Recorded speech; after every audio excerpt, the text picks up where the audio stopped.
السلام علیکم ورحمۃ اللہ وبرکاتہ۔ وعلیکم السلام ورحمۃ اللہ وبرکاتہ۔ الحمد للہ آپ کا موضوع کا ذکر کر دیجیے پورا۔ الحمد للہ رب العالمین والصلاة والسلام علی سید الانبیاء والمرسلین وعلی آلہ الطیبین الطاہرین واصحابہ الاکرمین الافضلین وعلی من والاہم وتبعہم وسار علی نہجہم وسن بسنتہم الی یوم الدین، اما بعد فقد قال اللہ تبارک وتعالی فی شان عظمت حبیبہ الکریم اعوذ باللہ من الشیطان الرجیم، بسم اللہ الرحمن الرحیم، ان اللہ وملائکتہ یصلون علی النبی یا ایہا الذین آمنوا صلوا علیہ وسلموا تسلیما، اللہم صل علی سیدنا مولانا محمد وعلی آل سیدنا مولانا محمد وبارک وسلم صلاة و سلاما علیک یا سیدی یا حبیبی یا رسول اللہ صلی اللہ تعالی علیہ وسلم۔ معزز حاضر محترم سامعین کرام، الحمدللہ آج کا یہ ہمارا اجتماع مسجد حضرت سیدنا علی المرتضیٰ کرم اللہ وجہہ الکریم رضی اللہ تعالیٰ عنہ، جامعہ انواریہ حافظ بابا نگر حیدرآباد انڈیا میں 3 روزہ عظیم الشان کانفرنس بعنوان تعارف قرآن اور صاحب قرآن منایا جا رہا ہے۔ آج کے کانفرنس کا آج دوسرا دن ہے۔ یہ زیر اہتمام باب العلم انواریہ ایجوکیشنل سوسائٹی و تصوف ریسرچ سنٹر۔ آج کا جو میرا موضوع مقرر کیا گیا تدوین قرآن مجید، یہ آج کا ہمارا موضوع ہے۔ اس موضوع پر گفتگو کرنے سے پہلے جتنے ہمارے جامعہ انواریہ کے طلباء ہیں اور الحمدللہ جو حضرات تشریف لائے ہیں، ہم تمام مل کر انتہائی عقیدت اور محبت کے ساتھ حضور آقا نامدار سرور کون و مکان سارے عالمین کے مختار، مدینے کے تاجدار، مکے کے سردار، سید الابرار، جن کی رفتار سبحان الذی اسرا، جن کی گفتار وما ینطق عن الہوا، جن کی رفعت و بلندی ورفعنا لک ذکرک، جن کا رخ زیبا والضحیٰ، جن کی زلف عنبری واللیل اذا سجا، جن کی حیات مبارک لعمرک، جن کا قول مقدس وقیلی، اللہ کے حبیب، انبیاء کے خطیب، زخم خوردہ انسانیت کے طبیب، حضور سیدنا احمد مجتبی محمد مصطفیٰ صلی اللہ تعالیٰ علیہ وسلم کی بارگاہ میں ایک مرتبہ محبت اور عقیدت کے ساتھ بآواز بلند درود و سلام کا نذرانہ پیش کر لیں۔ اللہم صلی علی سیدنا مولانا محمد وعلی آل سیدنا مولانا محمد وبارک وسلم صلاة و سلام علیک یا سیدی یا حبیبی یا رسول اللہ صلی اللہ تعالی علیہ وسلم۔ الحمدللہ آج کے اس عظیم الشان کانفرنس جس کا عنوان رکھا گیا تعارف قرآن اور صاحب قرآن، اور یہ جو عنوان کے تحت آپ اور ہم جس مسجد میں بیٹھے ہیں، اس مسجد کی نسبت ہے مولائے کائنات، شیر خدا، شہنشاہ ولایت، فاتح خیبر، باب العلم حضرت سیدنا علی مرتضیٰ کرم اللہ وجہہ رضی اللہ تعالیٰ عنہ کے نام سے نسبت ہے، اور حضرت مولائے کائنات کے نام سے نسبت ہے، اور اس مسجد کو نسبت ہے ایک دینی قدیم و عظیم، ایک عظیم الشان مدرسہ جس کو جامعہ انواریہ کے نام سے دنیا میں پہچانا جاتا ہے۔ اس مدرسے کے جتنے طلباء ہیں یہاں پر بیٹھ کر قرآن اور صاحب قرآن کا تعارف سماعت کر رہے ہیں، میں مبارکباد دیتا ہوں ہمارے ہر دل عزیز ہمارے محترم جناب سید عبد الواسع حسینی چشتی المعروف امان بھائی، ہم محبت سے کہا کرتے ہیں، رشتہ داری بھی ہے، حضرت سے ہماری بہت قربت کی رشتہ داری بھی ہے۔ تو الحمدللہ آپ کی یہ جستجو، یہ محنت، یہ کوشش خاص طور پر دینی مدارس کے طلباء کے لیے بہت اہم ترین چیز ہے۔ ہمارے طلباء کو میں کہتا ہوں کہ جب سے آپ بیٹھے ہیں، مجھ سے پہلے خطاب بھی ہو رہا تھا، ہمارے امان بھائی صاحب جو ہمارے بڑے بھائی ہیں، پڑھنے والوں کو سبحان اللہ کہہ کر ان کی ہمت افزائی کر رہے تھے۔ ایک عاشق صادق نے مجھ سے کہا، یہ خاموشی تمہیں جینے نہیں دے گی، یہ خاموشی تمہیں جینے نہیں دے گی، آج کے دور میں جینا ہو تو کوہرام مچا دو، آج کے دور میں جینا ہو تو کوہرام مچا دو۔ تو ہمارے امان بھائی صاحب کوہرام مچانے والی شخصیتوں میں سے ہے۔ آپ کے ساتھ جتنے طلباء یہاں بیٹھے ہیں ان سے بھی گزارش ہے کہ آپ بھی اپنی زندہ دلی کا مظاہرہ کریں، خاموش نہ رہے۔ اللہ اس کے رسول کا ذکر ہوتا ہے، جہاں ذکر حبیب ہوتا ہے وہاں خدا بھی قریب ہوتا ہے، جہاں ذکر حبیب ہوتا ہے وہاں خدا بھی قریب ہوتا ہے۔ ان کی محفل میں بیٹھنے والا ہر ایک شخص بڑا خوش نصیب ہوتا ہے۔ یہ خوش نصیب لوگوں کی محفل ہے، اللہ کے گھر میں بیٹھے ہیں اور قرآن اور صاحب قرآن کے کانفرنس میں بیٹھ کر اللہ اس کے رسول کے ذکر سن رہے ہیں، یہ ہمارے لیے خوش نصیبی ہے، سعادت مندی ہے۔ اور یہ جو لمحات آپ کے اور میرے یہاں گزر رہے ہیں، اکثر لوگ کہتے ہیں کہ بھائی آپ کا بہت بہت شکریہ، آپ نے اپنا قیمتی وقت دیا ہے۔ میں کہتا ہوں کہ دینی اجتماع میں آنے والوں کو یہ نہ کہے کہ آپ نے قیمتی وقت دیا ہے، بلکہ ہم یہ کہتے ہیں کہ آپ نے اپنے وقت کو قیمتی بنا دیا ہے، اپنے وقت کو قیمتی بنا دیا ہے۔ اللہ اس کے رسول کا ذکر کے لیے ایک لمحہ بھی انسان گزارتا ہے، یہ لمحہ اس کی بخشش کا ذریعہ ہو جایا کرتا ہے۔ وقت ایسا قیمتی ہو جاتا ہے، اتنا قیمتی ہوتا ہے کہ دنیا میں بھی کام آتا ہے، قبر میں بھی یہ وقت کام آتا ہے۔ تو اللہ اس کے رسول کے ذکر کی محفل میں بیٹھنا، یہ اپنے وقت کو قیمتی بنانا ہے، انمول بنانا ہے۔ وقت تو گزرنا ہی گزرنا ہے، کہیں پر بھی گزارے آپ، وقت تو گزرے گا ہی گزرے گا، لیکن جو ٹائم، جو لمحہ، جو وقت، جو ساعت یاد خدا میں، یاد مصطفیٰ میں گزرتا ہے، وہ لمحہ انسان کا حسین ترین لمحہ ہو جایا کرتا ہے۔ تو الحمدللہ آپ اور ہم جب تک یہاں بیٹھیں گے، الحمدللہ یہ 3 روزہ کانفرنس ہے، تو بڑے جوش و خروش کے ساتھ، بڑی عقیدت و محبت کے ساتھ بیٹھے، اور اس یقین کے ساتھ بیٹھے کہ ہم یہاں جو بیٹھ رہے ہیں، ہمارا یہ بیٹھنا ہر جگہ اللہ ہمیں اس کی برکت عطا فرمائے گا۔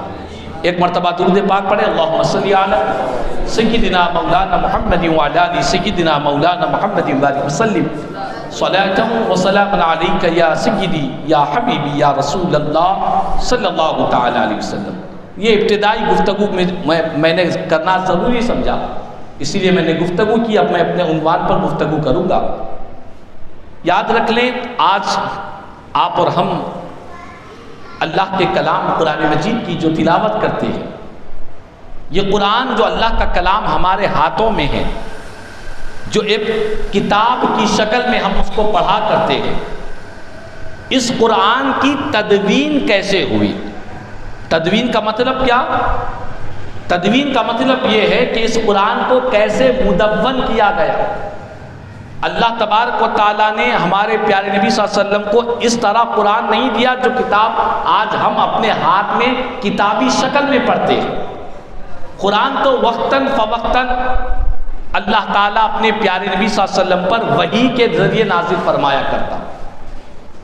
تو آج ہمارے طلباء جو ہمارے مدرسے میں پڑھتے ہیں، تو ان کو قرآن کے بارے میں یہ جان لینا چاہیے کہ اللہ کا کلام، یہ قرآن جو نازل ہوا ہمارے پیارے نبی صلی اللہ علیہ وسلم پر، یہ ایک ہی وقت میں نازل نہیں ہوا اور مکمل کتاب کی شکل میں نازل نہیں ہوا، بلکہ اس کے نازل ہونے کے لیے اللہ تعالیٰ نے ہمارے پیارے نبی صلی اللہ علیہ وسلم پر 40 سال کی عمر میں اعلان حضور نے نبوت فرمایا اور قرآن مجید کی آیتیں نازل ہونے کا آغاز ہوا. اور میرے آقا کریم صلی اللہ علیہ وسلم پر جو قرآن نازل ہوا، سابقہ پیغمبروں کو جو اللہ نے کتابیں دی ہیں اس کا انداز جدا تھا، لیکن ہمارے پیارے نبی جو صاحب قرآن ہے اور حضور کو جو قرآن دیا گیا ہے اس کا انداز اللہ نے جدا فرمایا ہے. تو اللہ کی کتابیں ہی ہیں سابقہ، توریت بھی اللہ کی کتاب، زبور، انجیل، قرآن مجید، جتنے بھی سابق میں اللہ نے نبیوں کو کتابیں عطا فرمائی ہے، مصحف عطا فرمائے ہیں، وہ سارے کے سارے اللہ تعالیٰ ہی کے ہیں. لیکن اللہ نے رسول کریم صلی اللہ تعالیٰ علیہ وسلم پر جو قرآن کو نازل فرمایا ہے اس کا انداز جدا تھا. حضرت موسیٰ علیہ السلام پر الحمدللہ ایک اور ہمارے مہمان عالم دین حضرت علامہ مولانا پیر طریقت نہاج قادری صاحب مدرس اللہ العالی دامت برکاتہم العالیہ حضرت بھی تشریف لا چکے ہیں ماشاءاللہ. آپ تمام ہم حضرت کا استقبال کرتے ہیں.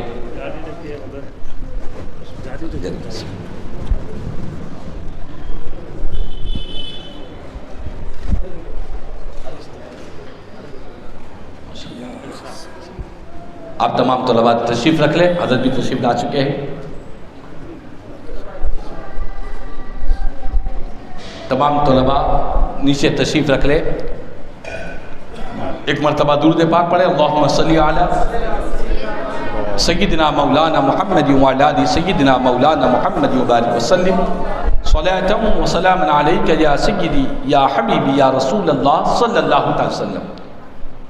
تو مختصراً یہ کہ اللہ تعالیٰ نے حضرت موسیٰ علیہ السلام کو تورات عطا فرمایا، تو حضرت موسیٰ علیہ السلام کو حکم دیا گیا تھا کہ تورات اللہ کا کلام، اللہ کی کتاب حاصل کرنے کے لیے وہ خود چل کر کوہ طور پر تشریف لائے، اور کوہ طور پر آ کر حضرت موسیٰ علیہ السلام کو بڑی پابندیاں رکھی گئی کہ وہ 40 دن روزہ رکھے، 40 دن مسواک کرے. بڑی پابندیوں کے بعد اللہ تعالیٰ نے حضرت موسیٰ علیہ السلام کو اپنی کتاب توریت عطا فرمایا ہے. لیکن جب اللہ تعالیٰ نے میرے اور آپ کے نبی، نبیوں کے سلطان، امام الانبیاء رحمت للعالمین صلی اللہ علیہ وسلم کو جب قرآن عطا فرمایا تو اللہ تعالیٰ نے یہ پابندی حضور کے لیے نہیں رکھی کہ آپ کو اللہ کا کلام قرآن چاہے تو غار حرا پر تشریف لائے، غار ثور پر تشریف لائے، صحن کعبہ میں تشریف لائے. اللہ تعالیٰ نے ہمارے پیارے نبی کو ایسی کوئی قید نہیں رکھی. اللہ تعالیٰ نے رسول کریم صلی اللہ علیہ وسلم کے لیے ایسا کرم کا معاملہ حضور کے ساتھ فرمایا، ایسا کرم کا معاملہ فرمایا کہ میرے آقا جہاں کہیں ہوتے وہاں قرآن کی آیتیں نازل ہوا کرتی. میرے آقا مکے میں ہوتے تو مکے میں قرآن نازل ہوتا، میرے آقا مدینے میں ہوتے تو مدینے میں قرآن نازل ہوتا. میرے آقا ام المؤمنین حضرت عائشہ صدیقہ رضی اللہ تعالیٰ عنہ کے حجرے میں ہوتے تو وہاں پر بھی قرآن کی آیتیں نازل ہوتی. تو یہ حضور کے ساتھ اللہ تعالیٰ کا یہ محبت، جو سرکار کی ذات، جو محبوب رب العالمین ہے، ساری کائنات میں، ساری مخلوقات میں سب سے زیادہ خدا کو پیاری جو ذات ہے وہ رسول کریم صلی اللہ علیہ وسلم کی ذات بابرکت ہے. تو میرے آقا جہاں تشریف رکھتے، حضور جہاں کہیں ہوتے، جنگ میں ہوتے، غزوات میں ہوتے، میدان میں ہوتے، مسجد میں ہوتے، اپنے مکان میں ہوتے، وہاں پر اللہ کا کلام قرآن نازل ہوا کرتا.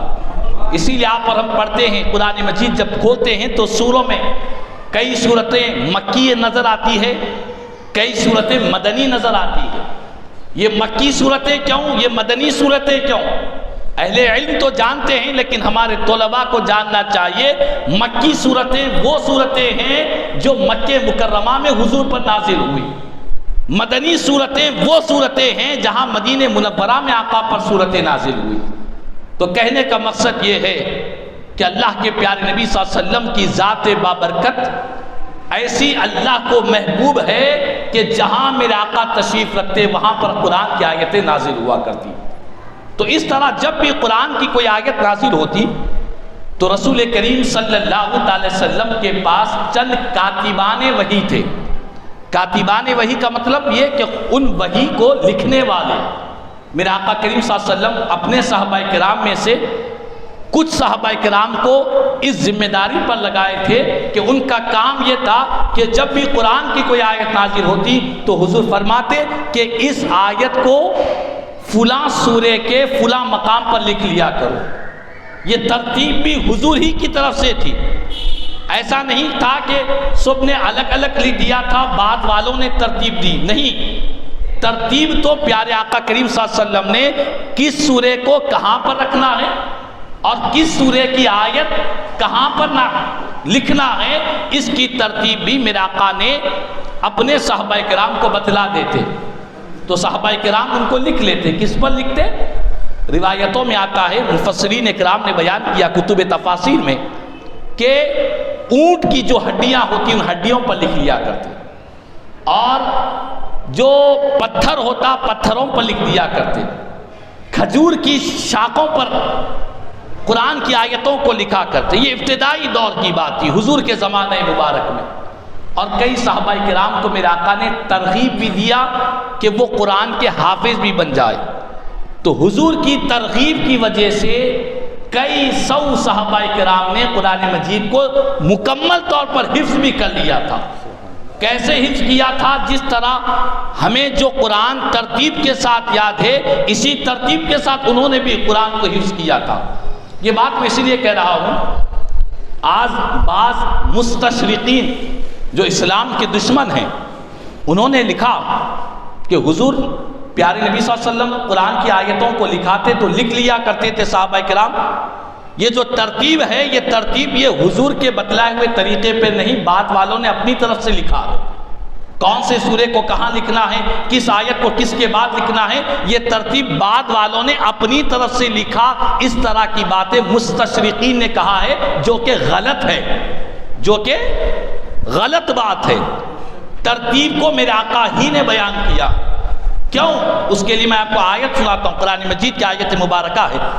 اللہ پاک نے فرمایا ان علینا جمعہ وقرآنہ فَإِذَا قَرَأْنَاهُ فَاتَّبِعْ قُرْآنَهُ. یہ قرآن کی آیت ہے. اس کا مطلب کیا ہے؟ اللہ پاک فرماتا ہے کہ بے شک ہماری ذمہ داری ہے قرآن کو جمع کرنا اور قرآن کو پڑھانا. یہ ہمارے ذمہ کرم پر ہے. قرآن کو جمع کرنا اور قرآن کو پڑھانا یہ ہماری ذمہ داری ہے، یہ ہمارے ذمہ کرم پر ہے. پھر اللہ پاک فرماتا ہے بس جب ہم قرآن کو پڑھ لیں تو تم اس قرآن کی اتباع کیا کرو. تو اس آیت کی تفسیر میں مفسرین کرام نے بیان کیا کہ اللہ پاک فرماتا ہے کہ قرآن کو جمع کرنا یہ ہمارے ذمہ کرم پر ہے. تو قرآن جمع کیسے ہوگا؟ بغیر ترتیب کے قرآن کیسے جمع ہوگا؟ قرآن کو جمع کرنے کے لیے پہلے ترتیب ضروری ہے. پہلے ترتیب ہوگی تو بعد میں جمع ہوگا، اور جب بعد میں جمع ہوگا تو انسان پڑھ بھی سکے گا، یاد بھی کر سکے گا. تو قرآن کی جو ترتیب موجودہ دور میں ہے یہ ترتیب پیارے نبی نے اپنی امت کو اپنے ظاہری حیات ہی میں حضور نے ترتیب عطا فرما دی تھی. بعد والوں نے جو کام کیا وہ کام جدا ہے، لیکن قرآن کی ترتیب پیارے آقا کریم صلی اللہ علیہ وسلم کے زمانہ مبارکہ میں حضور نے صحابہ کرام کو کون سی آیت کہاں لکھنا ہے، کون سے سورے کو کہاں لکھنا ہے، پیارے نبی اپنے صحابہ کرام کو نشاندہی بھی کر لیا کرتے. یہ بات ہو گئی مکمل کہ قرآن کی ترتیب حضور کے زمانے مبارک میں ہو گئی تھی جس ترتیب سے ہم یاد کرتے ہیں. اب جب اللہ کے پیارے نبی صلی اللہ علیہ وسلم کا اس دنیا سے حضور نے پردہ فرمائے، پیارے نبی کا وصال مقدس ہوا. حضور کے وصال مقدس کے بعد ایک نبوت کا دعویٰ کرنے والا ایک کذاب جس کا نام مسیلمہ کذاب تھا، اس نے اپنے آپ کو اللہ کا نبی ہونے کا دعویٰ کیا، استغفر اللہ نعوذ باللہ من ذالک، جبکہ یہ بات قرآن کی سینکڑوں آیتوں سے ثابت، رسول پاک کی سینکڑوں احادیث سے ثابت ہے کہ میرے نبی اللہ کے آخری نبی ہے، ختم نبوت کا تاج حضور کے سر مبارک پر ہے، اب قیامت تک کوئی نبی نہیں ہو سکتا، یہ متفقہ بات ہے۔ اور یہاں تک کہ قرب قیامت حضرت عیسیٰ علیہ السلام بھی جب آسمان سے زمین پر تشریف لائیں گے، نبی کی حیثیت سے نہیں، میرے نبی کی امتی کی حیثیت سے تشریف لائیں گے۔ قیامت تک حضور کے بعد کوئی نبی آنے والا نہیں ہے۔ تو اس نے اپنے آپ کو نبی ہونے کا دعویٰ کیا، اس بدبخت کا نام تھا مسیلمہ کذاب۔ تو یہ جب فتنہ پھیلنے لگا تو حضرت خلیفہ اول امیر المؤمنین حضرت سیدنا صدیق اکبر رضی اللہ تعالیٰ عنہ نے اس فتنے کے خاتمے کے لیے ایک جماعت کو تیار کیا، ایک لشکر کو روانہ کیا۔ یہ لشکر اس ظالم سے، مسیلمہ کذاب سے جنگ کیا۔ اس جنگ کا نام جنگ یمامہ کہتے ہیں، وہ مقام یمامہ پر جنگ ہوئی تھی، اسی لیے اسے جنگ یمامہ کہتے ہیں۔ اس جنگ یمامہ میں اس ظالم مسیلمہ کذاب کو ہلاک کر دیا گیا، اس کو شکست دے دی گئی۔ اس کی ساری طاقت و قوت کو مسلمانوں نے، نبی کے صحابہ نے ایسی جان فشانی، ایسی قربانیاں دی کہ انہوں نے مسیلمہ کذاب کا خاتمہ کر دیا۔ لیکن اس جنگ میں نبی کے جو صحابہ کرام تھے، ان صحابہ کرام میں جو حفاظ صحابہ کرام تھے، جن کے سینوں میں مکمل قرآن محفوظ تھا، جو حفاظ صحابہ کرام تھے، وہ حفاظ صحابہ کرام بھی اس جنگ میں شہید ہوئے۔ اور ان کی تعداد کتنی تھی؟ سیرت کی کتابوں میں لکھا ہے کہ ان کی تعداد تقریباً 700 حفاظ کرام شہید ہوئے۔ کتنے؟ 700 حفاظ کرام نے اس جنگ میں جام شہادت نوش فرمایا۔ چنانچہ جب وہ جنگ ہوئی تو حضرت سیدنا فاروق اعظم رضی اللہ تعالیٰ عنہ کو فکر ہونے لگی کہ اگر یہ جنگوں میں صحابہ کرام جو حفاظ ہیں، اگر یہ شہید ہوتے چلے جائیں گے تو پھر اللہ کا کلام قرآن جو صحابہ کے سینوں میں محفوظ ہے آگے کیسے چل پائے گا؟ یہ فکر ان کو پیدا ہوئی۔ اور یاد رکھ لے، قرآن کی فکر پیدا کرنا یہ حضرت فاروق اعظم کی سنت مبارکہ ہے، حضرت فاروق اعظم کی سنت ہے۔ حالانکہ یہ بات تو طے ہے کہ قرآن تو قیامت تک کے لیے محفوظ ہے، اللہ نے خود اپنے ذمہ کرم پر لیا ہے قرآن کی حفاظت کا۔ اِنَّا نَحْنُ نَزَّلْنَا الذِّكْرَ وَإِنَّا لَهُ لَحَافِظُونَ، بے شک ہم ہی قرآن کی حفاظت کرنے والے ہیں، ہم نے ہی نازل کیا اور ہم ہی حفاظت کرنے والے ہیں۔ لیکن حضرت فاروق اعظم کو فکر ہوئی تو انہوں نے حضرت صدیق اکبر رضی اللہ تعالیٰ عنہ سے کہا کہ اے خلیفہ رسول اللہ، اے امیر المومنین، اگر معاملہ ایسا ہی چلتا رہے گا، حفاظ صحابہ کرام شہید ہوتے جائیں گے، تو پھر یہ جو قرآن ساری دنیا میں پھیلنے والا ہے اور قیامت تک اس قرآن کو باقی رکھنے کی ذمہ داری، اس میں کام، اس کی خدمت کرنا یہ ہماری بھی ذمہ داری ہے۔ اس کا حقیقی محافظ تو اللہ کی ذات ہے، لیکن ہم بھی اسباب اور ذرائع کے طور پر ہم خاموش نہیں رہ سکتے، قرآن کی خدمت کرنا یہ ہمارا بھی فریضہ ہے۔ تو کیا کریں گے؟ تو حضرت فاروق اعظم رضی اللہ تعالیٰ نے مشورہ دیا صدیق اکبر کی بارگاہ میں کہ میری رائے کے مطابق قرآن کو جمع کیا جائے، قرآن کو ایک جگہ جمع کر دیا جائے۔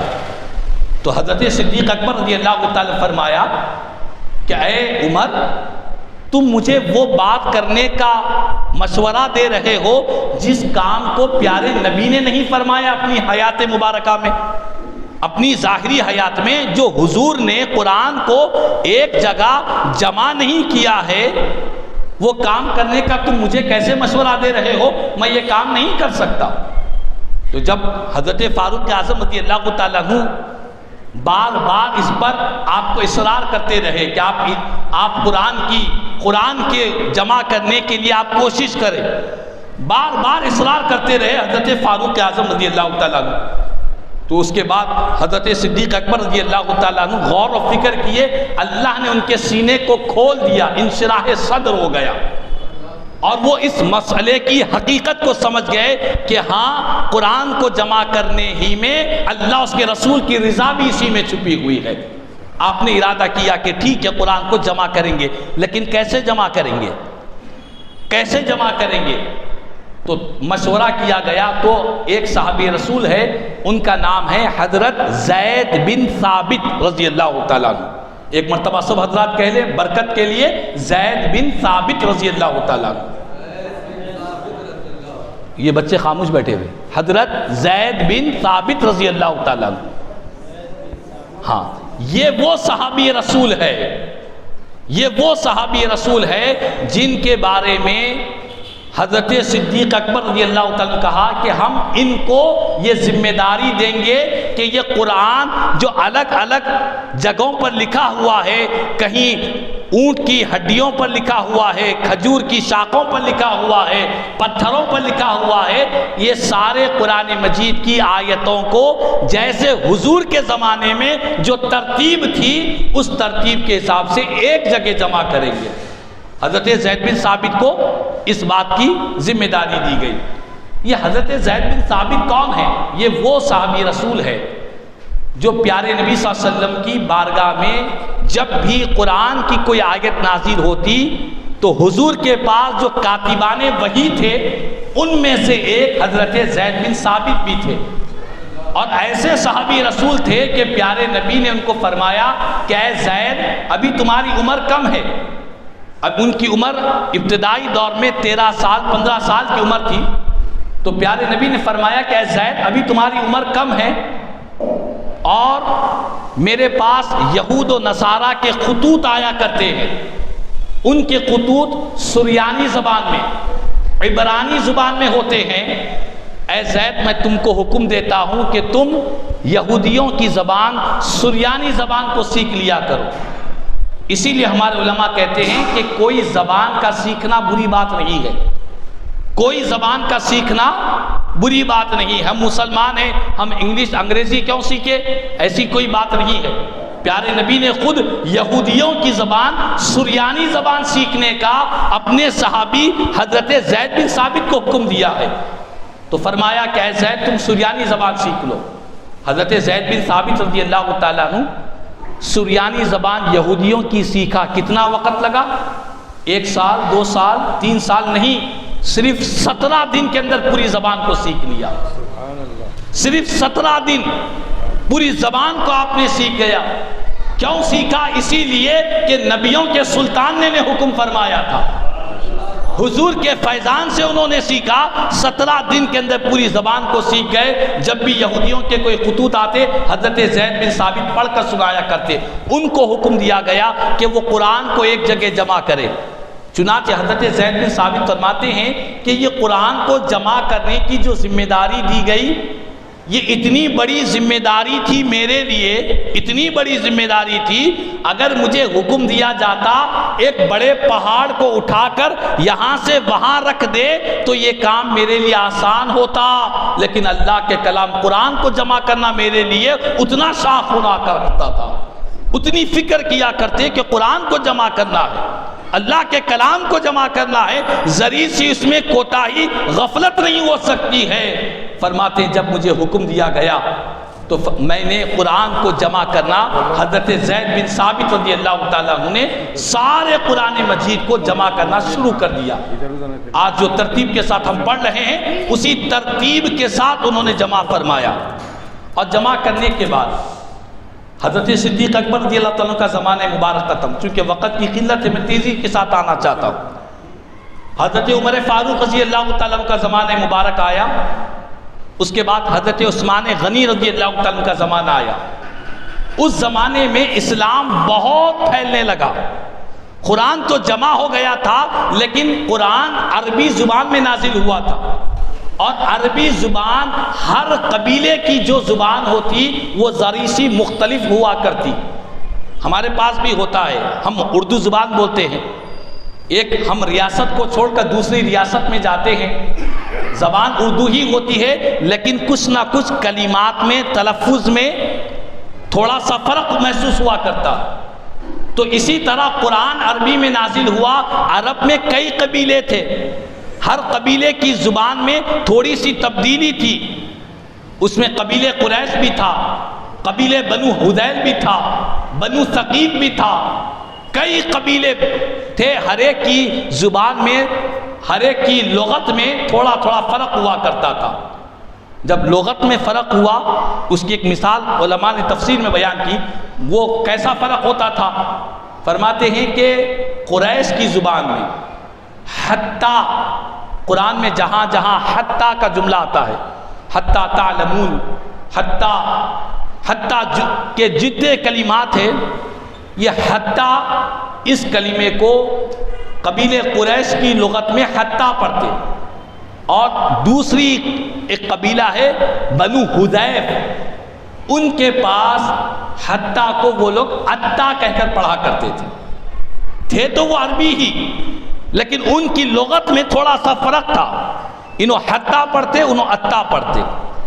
اسی طرح مضارع کے ایک 4 مضارع کے کلمات ہیں، اس کو کلمہ عتین کہتے ہیں، جو مضارع کی علامتیں ہیں، عتین کہتے ہیں۔ اس کلمہ عتین کو قریش کے لوگ مفتوح پڑھتے، یعنی زبر کے ساتھ پڑھتے، اور ایک دوسرا قبیلہ تھا وہ اس کو مکسور پڑھتے، یعنی زیر کے ساتھ پڑھتے۔ مثال کے طور پر قرآن مجید میں آپ اور ہم پڑھتے ہیں تعلمون، ہے یا نہیں قرآن میں تعلمون؟ تو وہ تا کا جو کلمہ ہے یہ مضارع کا حرف ہے، اور اس پر ہمیشہ زبر آتا ہے، تو ایک قبیلہ تعلمون کے بجائے تعلمون پڑھتا تھا زیر کے ساتھ۔ تو ایک قرآن مجید میں ایک جگہ ہے ماؤن غیر آسن ہے، تو ایک قبیلہ پڑھتا تھا ماؤن غیر یاسین۔ تو یہ تھوڑے سے الفاظ کی تبدیلی، ہر قبیلے کے پاس الگ الگ طریقے سے وہ قرآن کو پڑھا کرتے تھے۔ یہ معاملہ حضرت حذیفہ رضی اللہ تعالیٰ عنہ نے حضرت عثمان غنی کے زمانے میں لوگوں کو دیکھا کہ لغت کے بارے میں وہ آپس میں جھگڑ رہے ہیں، کوئی حتیٰ پڑھ رہا ہے، کوئی اتّا پڑھ رہا ہے، کوئی تعلمون پڑھ رہا ہے، کوئی تعلمون پڑھ رہا ہے۔ تو آپ نے سوچا کہ اگر معاملہ ایسا رہے گا تو آگے چل کر اور فتنے پھیلیں گے، تو انہوں نے حضرت عثمان غنی رضی اللہ تعالیٰ عنہ سے عرض کیا کہ خدا را آپ خلیفہ رسول اللہ ہے، آپ وہ ہستی ہے جن کو دیکھ کر فرشتے بھی حیا کیا کرتے ہیں، خدا را آپ مہربانی کیجئے، یہ جو معاملہ قریش کی لغت میں دوسری لغت میں فرق محسوس ہو رہا ہے، ایک ہی لغت پر قرآن کو جمع کر دیجئے۔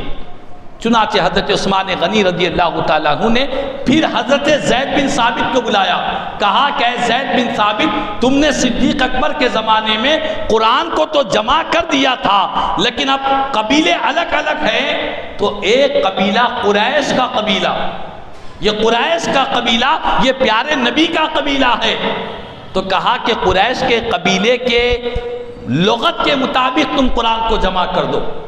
چنانچہ حضرت زید بن ثابت رضی اللہ تعالیٰ عنہ نے حضرت عثمان غنی کے زمانے مبارک میں سارے قرآن مجید کو قریش کی لغت عربی کے حساب سے سارے قرآن کو جمع کر دیا۔ الحمدللہ یہ کلام مجید جو آج آپ اور ہم پڑھتے ہیں اور صبح قیامت تک قرآن پڑھا جاتا رہے گا، یہ عربی زبان میں پڑھا جائے گا اور لغت قریش کے حساب سے پڑھا جائے گا۔ تو یہ قرآن مجید کی تدوین کا ایک مختصر سا خاکہ ہے، اس پر اور تفصیلات ہیں، چونکہ وقت کی یہاں پر کمی ہے، میں یہیں پر اپنی گفتگو سمیٹتا ہوں کہ الحمدللہ ہمارے پاس مجاہد اہل سنت حضرت علامہ مولانا منہاج قادری صاحب مدد اللہ العالی، جو محلے پورے بابا نگر میں، جی ماشاءاللہ حضرت کی بڑی محبتیں ابتدا ہی سے ہے۔ ہم جس وقت بالکل چھوٹے تھے تقریر شروع کیے تو حضرت بڑی ہمت افزائی کیا کرتے تھے، ماشاءاللہ مجھے یاد ہے حضرت سے بھی کچھ کلمات ہم سنیں گے انشاءاللہ۔ میں یہیں پر اپنی گفتگو کو سمیٹتا ہوں کہ اللہ تعالی ہم سب کو آج کے اس مبارک اجتماع کو اپنی بارگاہ میں قبول فرما لے۔ بالخصوص ہمارے محترم امان بھائی صاحب جو ہمارے بڑے بھائی ہیں، رشتے کے بھی بھائی ہیں، اللہ ہمارے امان بھائی صاحب کو صحت و عافیت دے، اور آپ کی پوری ٹیم اور جامعہ انواریہ اور یہاں پر جو دینی سرگرمیاں چل رہی ہیں، اللہ اپنے فضل و کرم سے پیارے نبی کے صدقے میں اللہ پاک اسے قبول فرما لے۔ لی خمسۃ اطفی بہا حر الوباء الحاطمہ المصطفیٰ والمرتضیٰ وابناہما والفاطمہ وصلی اللہ تعالی علی خیر خلقہ سیدنا محمد وآلہ وصحبہ اجمعین برحمتک یا ارحم الراحمین والحمد للہ رب العالمین۔